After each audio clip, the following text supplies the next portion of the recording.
C'est bien connu, l'attrait pour le ridicule ne date pas d'hier. J'ouvre la porte et là...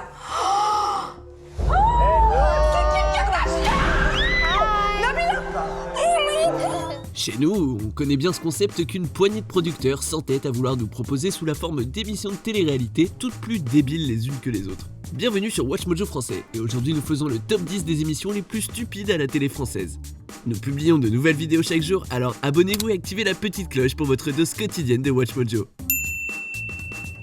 Pour cette liste, nous compilons des émissions de télé-réalité récentes mettant en scène des candidats au comportement inintéressant, voire complètement dégénérés. Pour être un aventurier, c'est comme le lait. Il faut pas être demi-écrémé, il faut être entier. De la bêtise humaine, gracieuseté de la télé-réalité française, vous en voulez, nous en avons. Ouais.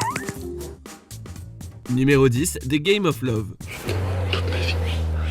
Mais je veux que tu t'en rappelles tout le temps. Pour 50 000 €, vous cacheriez le fait que vous êtes en couple, que vous en pensiez du bien ou non, c'est pourtant se contenter de faire les candidats de The Game of Love diffusés sur Énergie 12. Facile de berner les autres jeunes gens hyper canons qui vous entourent dans une ville de Tulum au Mexique? Loin de là. Je me dis que ça va être très difficile. Les couples doivent tout de même tenir le coup pour une durée de 30 jours pendant lesquels ils font face à une élimination hebdomadaire. À partir du moment où je mets le pied dans cette vie-là, je suis célibataire. J'ai le mode séduction activé. Félicitations à Pierre et Alice qui remportent l'édition 2017. Pas mal pour avoir joué les célibataires en chaleur pendant un mois. Numéro 9, Marié au premier regard. Je me suis réveillé ce matin célibataire, là je me couche marié. Si vous êtes de ceux qui y croient au coup de foudre, cette émission de télé-réalité est peut-être ce qu'il vous faut. Mais d'abord, mieux vaudrait vous renseigner sur les tribulations amoureuses des ex-candidats de Marié au premier regard, une tentative très audacieuse de M6 ayant fait ses débuts en 2016. C'est l'expérience la plus incroyable que ces célibataires vivront de leur vie. Le principe est simple, un panel d'experts composé d'un psychologue, d'un sociologue et d'un sexologue donne une cote de compatibilité à deux parfaits inconnus qui acceptent de s'unir sur le champ ou non. Grâce au progrès de la science, on peut savoir mieux que vous-même de qui vous allez tomber amoureux. 3 saisons plus tard, les résultats sont peu élogieux, que des divorces ou des abandons à quelques minutes de l'union officielle. Numéro 8, l'amour est aveugle. Selon le proverbe, il semblerait que l'amour soit aveugle. Vrai ou non, c'est exactement ce que 6 à 8 candidats s'apprêtent à découvrir en participant à l'émission de télé-réalité L'amour est aveugle. Ils ne se sont jamais vus. Ils sont tous en quête d'amour et aucun d'entre eux ne peut réellement imaginer ce qui l'attend. Présenté de 2010 à 2014, ce flop télé ne sera cependant pas reconduit pour une 4ème saison. Difficile de savoir ce qui s'avère le plus triste pour les candidats, de voir leur courte carrière de star de la télé prendre fin ou de constater qu'ils avaient le béguin pour un candidat hyper moche. C'est une très belle fille, elle doit avoir que l'embarras du choix et si je corresponds pas à ses critères physiques, c'est compréhensible. Que voulez-vous, certaines choses ont avantage à ne jamais voir la lumière du jour. A noter que c'est cette émission qui a lancé la Nabila Hype. Moi, j'ai vraiment envie de faire un test et de savoir si je plais aux hommes outre mon physique. Et ça, personne ne l'avait vu venir. Numéro 7, les 35 heures de Baba. Tous les chroniqueurs de Touche pas mon poste vont battre des records fous. Les chéris, vous allez voir. Les 13 et 14 octobre 2016, l'animateur Cyril Hanouna s'embarquait dans une entreprise de taille, soit celle de demeurer à l'antenne pendant 35 heures. Il y a le docteur qui va arriver à 14h15, je vous le dis tout de suite. Dans les faits, Hanouna animait pas moins de 13 émissions en boucle dans le but d'amasser des fonds pour C'est que du bonheur. Du divertissement assuré pour les téléspectateurs? Pas nécessairement. Bien que ce marathon télé ait contribué à amasser une importante somme pour l'association d'Hélène et Omar Sy, le public a quand même dû endurer toutes les pauses repas, douches et siestes de l'animateur. Là, je vais me reposer un peu pour reposer ma voix, mais je reste avec vous, voilà, je me repose. Et dire qu'Hanouna parle d'un 64 heures, misère. Numéro 6, l'île de la tentation. Encore une fois, ici, on a droit à un calque d'une émission américaine à la morale douteuse, soit Temptation Island. Adventure begins now. Dans la version française, il y a donc 4 couples qui doivent mettre leur amour à rude épreuve alors qu'on leur présente 20 célibataires canons. La pénible tentation durera 12 jours et sera ponctuée de multiples rendez-vous, de nuit comme de jour, après quoi il faudra prendre une décision. On se largue ou non? C'est moi qui domine tout le monde quoi, je suis à hauteur, je vois tout le monde. On succombe et on fout tout en l'air pour un plaisir passager ou pas? Relax, relax. Ah oui, et on passe à la télé aussi. Numéro 5, mon incroyable fiancé. C'est pas que j'aime bien péter, c'est que si tu dois péter, tu dois péter. Mon incroyable fiancé relate les aventures d'amoureux improbables réunis par la force des choses. T'es pas le coup de foot du tout, quoi. Les candidats auront dans leur viseur pas moins de 100 000 € s'ils réussissent à faire gober leur mariage éventuel aux deux familles impliquées dans cette union débile. Ce qui n'est pas une mince affaire, surtout lorsque l'on sait que la critique a décrit le concept télé comme étant navrant, repoussant les limites de la vulgarité et exploitant le thème de l'obésité et de l'homosexualité de façon peu reluisante. Ouf, plutôt froid comme accueil.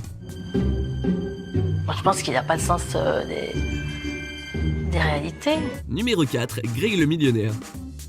Inspiré de son cousin américain Joe Millionnaire, l'émission Greg le Millionnaire tente de séduire les Françaises en 2003 avec, en tête d'affiche, un ancien acteur érotique en la personne de Grégory Basso. Vous n'avez pas fourni à TF1 votre casier judiciaire où figurent les 50 tôles auxquelles vous avez été condamné pour trafic de drogue. Bien que les tribulations amoureuses de Greg tiennent un nombre record de téléspectateurs en haleine, l'émission ne sera pas renouvelée. Thank God. Un mal pour un bien lorsqu'on sait que l'identité de millionnaire de Greg avait été montée de toutes pièces pour appâter les 20 candidates qui s'en sont données à cœur joie dans une villa ibizienne. Pour les intéressés, il y a le bouquin retraçant la vie de Basso intitulé Ma véritable histoire. Ouais, bof, passons. Oui, j'ai pas envie d'en parler plus que ça. Numéro 3, les Ch'tis versus les Marseillais. Les Marseillais contre les Ch'tis, le Sud contre le Nord. À la suite du succès monstre du film Bienvenue chez les Ch'tis de Danny Boone, il semblait inévitable de voir un producteur de télé-réalité dénaturer à fond l'œuvre comique de Boone pour en tirer les Ch'tis, puis les Marseillais, et évidemment la finalité de tout ça, les deux bandes réunies. On va proposer autre chose de bien plus intéressant. Le principe est fort simple, mettre en compétition un groupe de Marseillais contre une bande de Ch'tis avec comme prix final des jobs dans leurs domaines respectifs. Moi c'est Kim, la bimbo au grand cœur de la famille des Marseillais. C'est vrai que quand on tient un concept aussi fédérateur et qui rend service à l'humanité, il ne faut pas hésiter à le décliner le plus possible. Contre le reste du monde, contre les Martiens, contre le Becherel. Nous sommes motivés de la tête aux pieds. Numéro 2, Secret Story. Dans les cheveux. Oui, le micro. Bien que les droits de Secret Story aient été vendus partout en Europe et même au Pérou, on aurait tort de s'attendre à du contenu de qualité. Ici, on a plutôt droit à des candidats isolés dans la célèbre Maison des Secrets. Ici la voix. Rémi, l'un des habitants, pense avoir découvert ton secret. Te sens-tu prêt pour te défendre lors de la confrontation? Oui, la voix. Pour le reste, c'est de l'histoire ancienne. Des caméras qui captent tout, des candidats qui sont prêts aux pires bassesses pour l'emporter, etc. Bref, la faune humaine a son plus bas, au plus grand plaisir des téléspectateurs, mais surtout des producteurs. Beaux yeux, nez de caca, bouche d'argent, manteau joli, guili guili. Dieu merci pour ceux qui ne supportent pas le genre, la série ne sera pas reconduite en 2018. Enfin! Avant de révéler notre premier choix, voici quelques mentions déshonorables. Alors que les célibataires se croyaient entre de bonnes mains, un deuxième Adam plus touchant vient troubler leur intimité. 10 nouveaux vont à leur tour tenter de séduire la belle. Ma vie sentimentale est sur le point de décoller. C'est l'heure.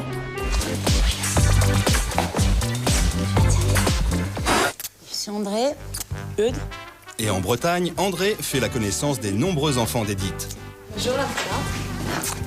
Numéro 1, les anges. Depuis leur début en 2011, les anges ont visité plusieurs des plus belles villes du monde entier. C'est un truc de fou. Mais mis à part quelques plaintes au CSA, ces semi-célébrités de la télé-réalité n'auront pas réussi à nous convaincre de grand-chose, comme de leur intelligence par exemple. Je crois qu'il va y avoir des belles filles un peu. J'espère. T'es célibataire toi? Moi je suis célibataire, surtout les coins. Moi aussi. Une bonne fit girl là, ça c'est pas. Aucune importance, le public en demande et les anges reviennent année après année avec tous leurs vices et travers. Arrive, ferme ta bouche parce que tu commences à me gonfler maintenant, ok? Et justement, reverra-t-on les anges pour une 11e saison? Eh bien, selon le producteur Thibaut Vallès, il semblerait que oui. Ne reste plus qu'à vous scotcher à vos écrans et à attendre. Quelle époque merveilleuse on vit. Quand on vient dans les anges, on n'est pas là pour rigoler. Êtes-vous d'accord avec notre sélection?